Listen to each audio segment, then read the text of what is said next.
Hey guys, so this is my tutorial video on how to use the app Procreate. It is a pretty amazing app.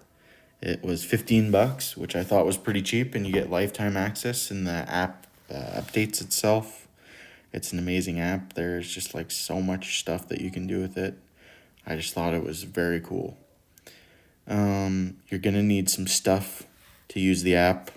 I recently had to get a new computer, so I just opted for buying an iPad because I wanted to use this technology already. So I ended up buying the iPad Pro.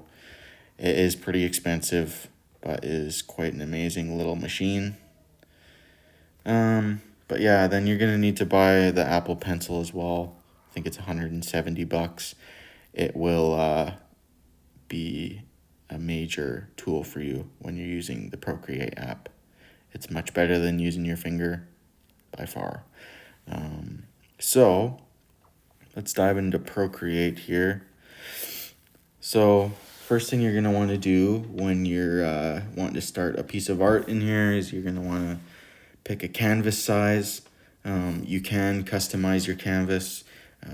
Like the larger canvas you have, the more layers that you can have on your canvas. I didn't really play around much with this, but in terms of just teaching students, I think we can just pick this A4 one right here. It is a good one because, let's turn it around here. It's a good one because it's quite a large file size. Here, I'll show you. For example, oh geez, putting some funny stuff on here. Let's get a normal pencil here. So for example, if I make a pencil mark on here and you zoom in, it doesn't become pixelated for quite a while until you zoom in. So it's quite a large file size, which is nice. So you can zoom in quite far. Make that a bit smaller. So yeah, now that we've got our file size picked, one of the first things you're going to want to do is you want to go up to the left upper side here, and you're going to want to, what's going on here? Oh yes, here it is.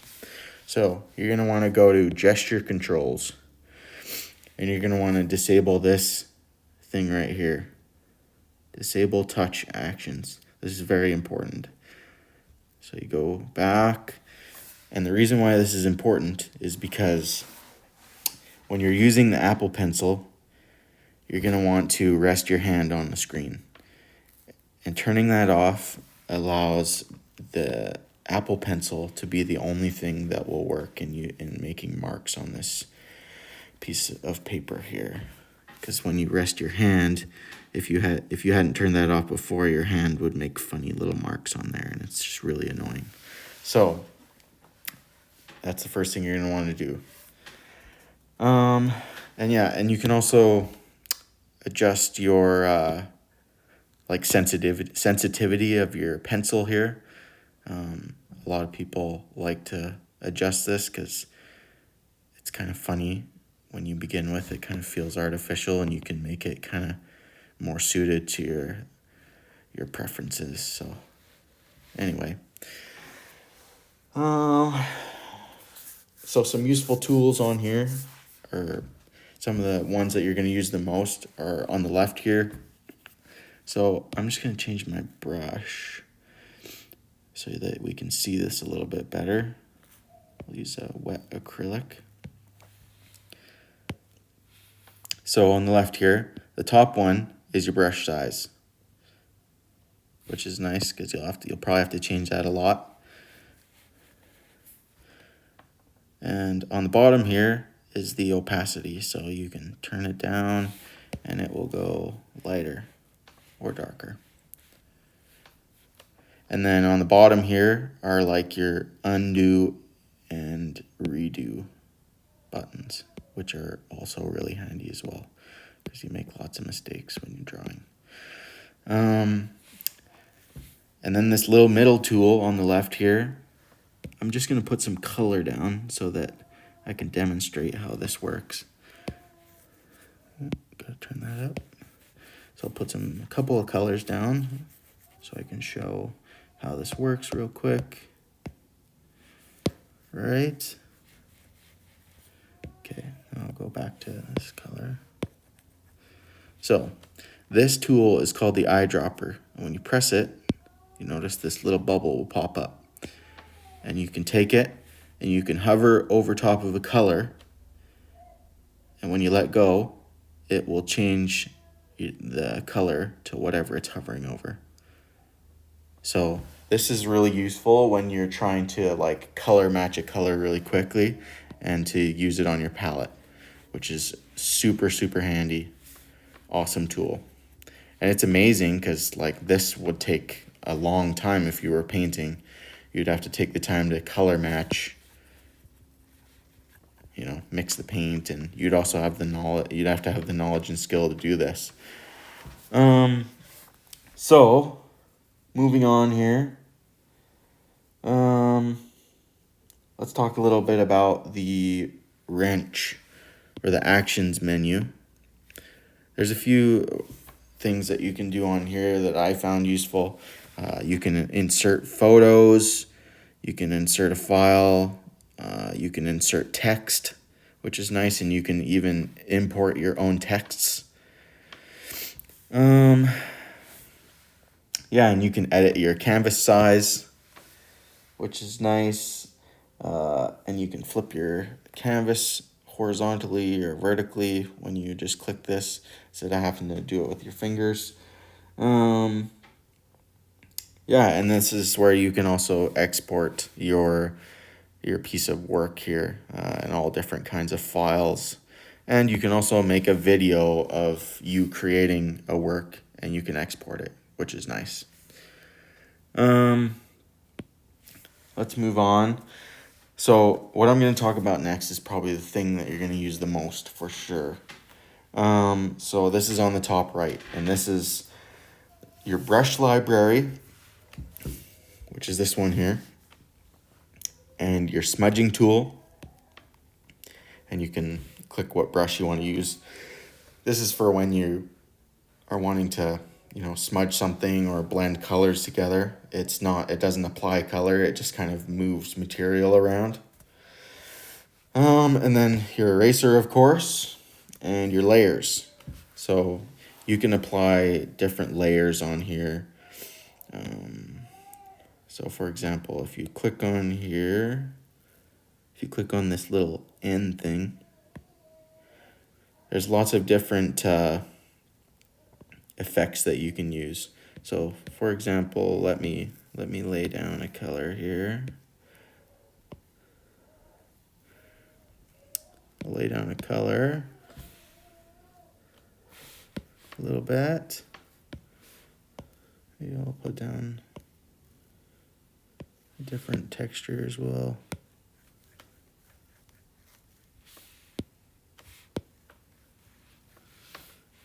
Okay, now I'll go back and I will show you what this does. So, like, all these are just different effects and different layers that you put on. And, you know, you can mess around with this. There's lots of weird things that you can do with this.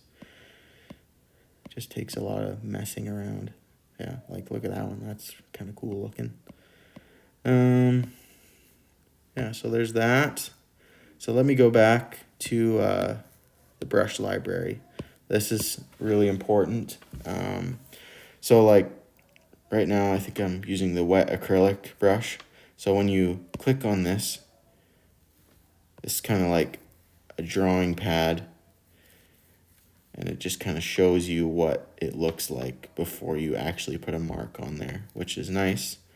And you can also like edit it in like tons and tons of different ways. Like this is amazing. Like you can edit like the taper here and how much it tapers. Yeah, it's just like amazing. Like scatter, like, yeah, just so many different like ways that you can edit all your brushes. which is crazy. And you can edit your own brushes and have like your own edits on there that you have created yourself, so that you don't have to like edit them every time, which is cool.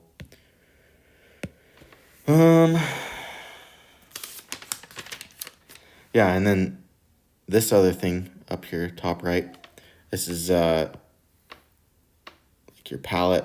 There's like different, you can create different palettes of colors, and you can save them on here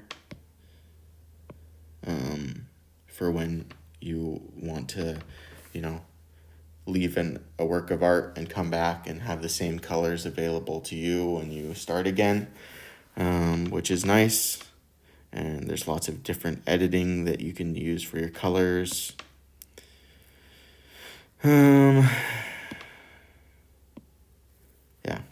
so there's their color wheel.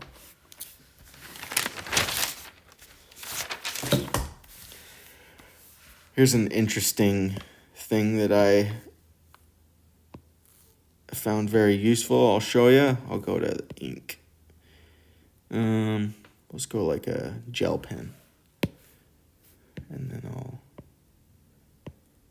put it like a blue, so it'll stick out. Nice complementary colors there.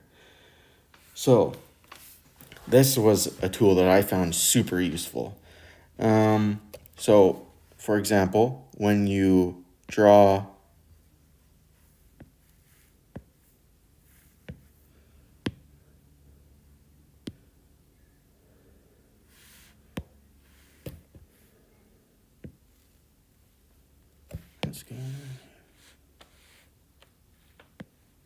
oh, yes, we gotta go back to the layer. Sorry. Still figuring this out. So I'm gonna draw a line here.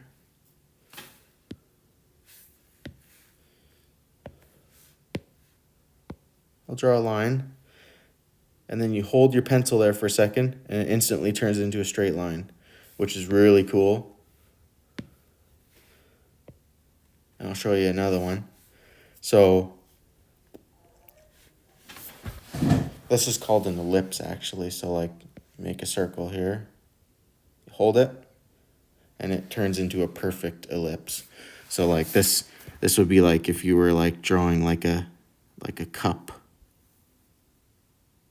You'd hold that. Oh, whoops. You could draw like a little cup. And then when you do a circle as well, you can hold it and you can edit the shape. Oh, whoops.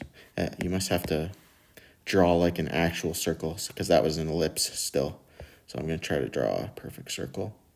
Hold it, edit shape, and you go to circle, and it creates a perfect circle, which is amazing. That is like one of the best tools I've ever seen.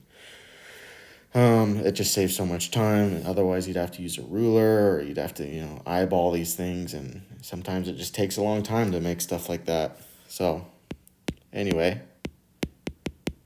let's get all that stuff off of there. Very useful tools.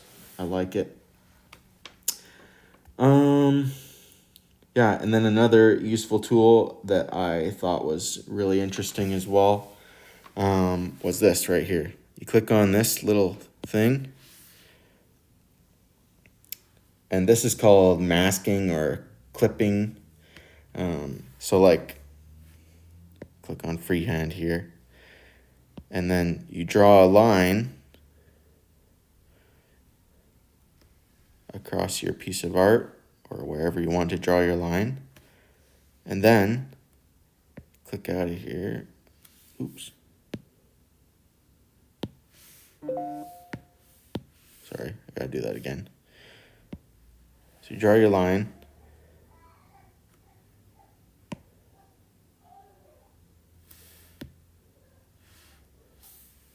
Jeepers creepers, I gotta get better at this. Draw your line.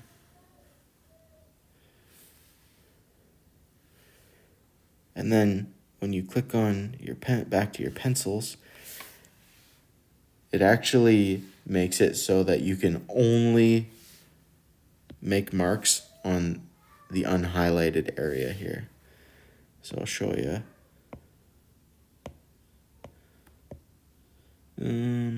Let's use like one of these, like that. Let's go purple. So this is an amazing, useful tool when you're wanting to be careful not to put marks on anything, or if you're wanting to quickly do a big color over a surface and you don't want to have to, you know, carefully move over a surface without putting marks on something else. I just thought that was an awesome tool. I really like that. I think it's something I'll use in this like quite a bit. But anyway, so yeah, and then you have this like perfect shape that you created on there, which is amazing. Yeah, I think those are the main tools that I thought were useful on here. Yeah, I think this would be a tool that I will keep learning how to use. I think it'll be really, really useful, especially as an art teacher. There are definitely some limits to it in terms of in other curriculums, but I think in the art classroom, this would just have like limitless uses. It's amazing. It's an amazing app. You can do animations on here. Like I've only have scratched the surface of this. But anyway, those are some of the tips that I've learned and some of the tools that I think are the most useful. But anyway, I hope you enjoyed this video. I'll see you later.